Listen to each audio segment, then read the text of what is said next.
So, Mark Kern, otherwise known as Grums over on X or Twitter if you prefer, has really been taking the war to World of Warcraft, and he's been doing an incredible job recently. Of course, he's also calling out all these advocacy groups that are trying to force all of this identitarian neo Marxism on the audience, but we can set that aside for now. Let's just focus on his recent statements about the World of Warcraft driven BlizzCon, which was recently canceled. Let's jump into it. But first, a real quick reminder.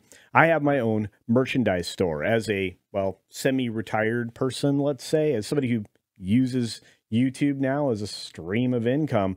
I'll say that if you go to the store here at beachpunk.us, which is in the description down below, you can find a lot of fantastic merchandise that's being constantly updated with some limited run items. And I look forward to this store linking to my own store in the very near future with some very much Culture Casino oriented designs. On that note, let's get right to that story that was highlighted just a moment ago. From That Park Place, who I have to tell you, doing great work right now. John F. Trent is working triple time. And as you can see here, former World of Warcraft team lead Mark Kern says that BlizzCon canceled because it loses money. Well, that's not surprising. A lot of these types of events have lost money for a long time, and they don't have somebody there that's willing to just continue to, well, fork it all over. There's some new leadership, and, well, it does come under a different software company now, but we'll jump on it. So, former World of Warcraft team lead Mark Kern believes that Microsoft and Blizzard Entertainment canceled BlizzCon because the convention is losing the company money. Well, I can say a lot of these events usually do. They are promotional in the sense that they do get used to promote upcoming projects, but they're also kind of used as a reward for employees, especially the higher-ups. So Blizzard Entertainment announced that BlizzCon 2024 had been canceled in a blog post on April 25th. So that's just yesterday. In that blog post, the company shared, after careful consideration over the last year, we at Blizzard have made the decision not to hold BlizzCon in 2024. Well, this decision was not made lightly, and BlizzCon remains a very special event for all of us, and we know many of you look forward to it. While we're approaching this year differently, as we have explored different event formats in the past, rest assured that we are just excited as ever to bring BlizzCon back in future years. Yeah, I would imagine they would want this to be somewhat celebratory. What do they have to celebrate? Certainly not being acquired by Microsoft, because that's only going to yield a lot of pain in the form of layoffs and things like that. I mean, you know, we've seen some stuff like that happening in the recently acquired of late, and Microsoft and Google and all these big tech companies, well, they're over bloated. So where do you go to cut? Well, the things that are the most over bloated, which seems to be the people residing in the games areas, because, well, they brought in a lot of people for a very short period of time based on some very modernity-oriented ideas. And, well, what do you get? You get a downturn in the economy and a bunch of people who are basically expendable. So we'll be tracking that for the future. But as you can see above, the company did not provide an explanation for why the event was canceled. However, Mark Kern speculates it's because the event was not making the company any money. And the company's new owner, Microsoft, needs every part of its business to make money. And that's absolutely true. On X, Kern posted that BlizzCon does not turn a profit. In fact, we lost money on it every year. Blizzard saves a lot by canceling it, especially when customer sentiment is low and there is nothing to announce, which, well, what are they going to talk about?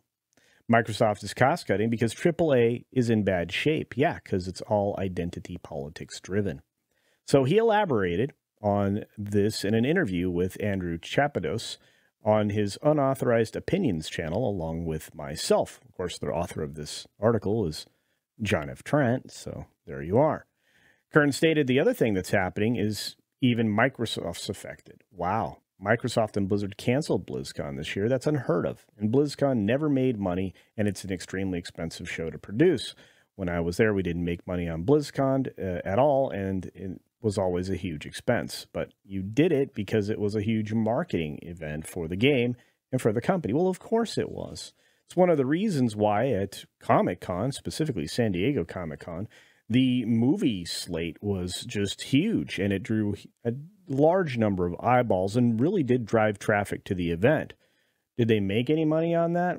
Probably, but on down years, like the last couple where you have major studios opting out, do you think that con made the kind of money it used to? Of course not. Do you think it was losing money on having all of that space that was available for this type of a convention? Quite possibly. If you've ever been to that area, you know that each one of those rooms can be, well, from small size to massive. And there's a dollar for dollar expense there with square footage. Anyway, continuing.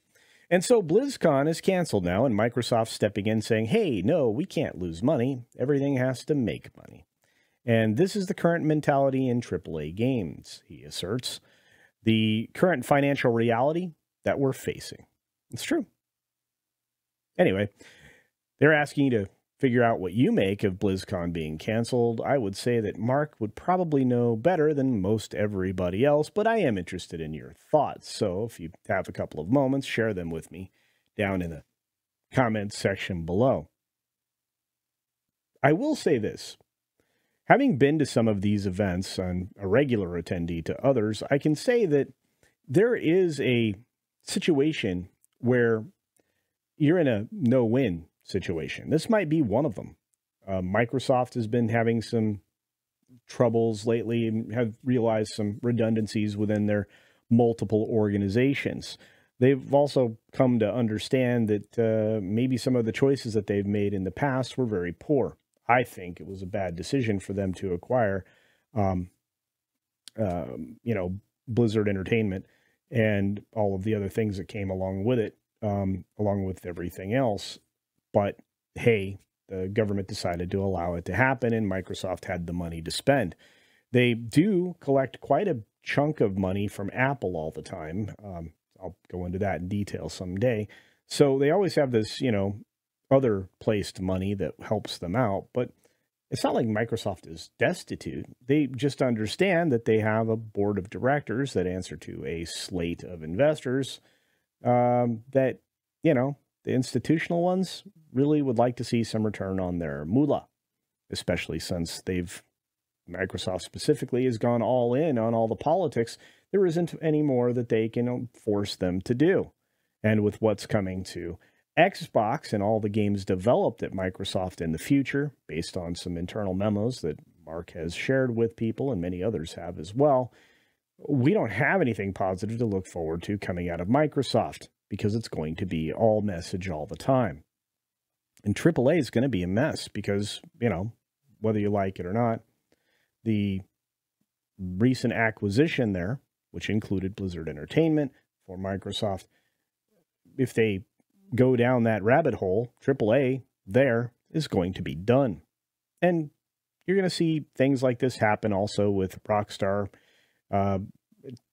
essentially being wrecked from the outside by Take-Two. And this is going to be a pattern that continues to repeat itself. It's also an argument to be made for the tearing up of any of these agreements between these corporations and forcing them to break apart. Because in a world where there's plenty of competition, you wouldn't have these kinds of things happening. You wouldn't have studios that could drive entertainment in one particular direction all at the same time in a collusion type of manner, which is what I would suggest is happening right now. So I'll ask you, do you think that this is because Microsoft and Blizzard can't afford to lose money? I do. Do you think that Microsoft has been working with other studios and other, gaming properties to kind of force all of this stuff upon us? Well, I would say that they're all doing it, so that kind of tells us something. It's not because the audience for the games are demanding it. It's because they're kowtowing to external pressure, whatever that may be, whether it be media or cheap money coming from giant institutional investors that actually, well, are using our money in the form of our retirement. Anyway, let me know what you think down in the comments section below. And as always, be sure to take care of yourself, take care of others, hit the like button on the way out. Come on. And until next time, see ya.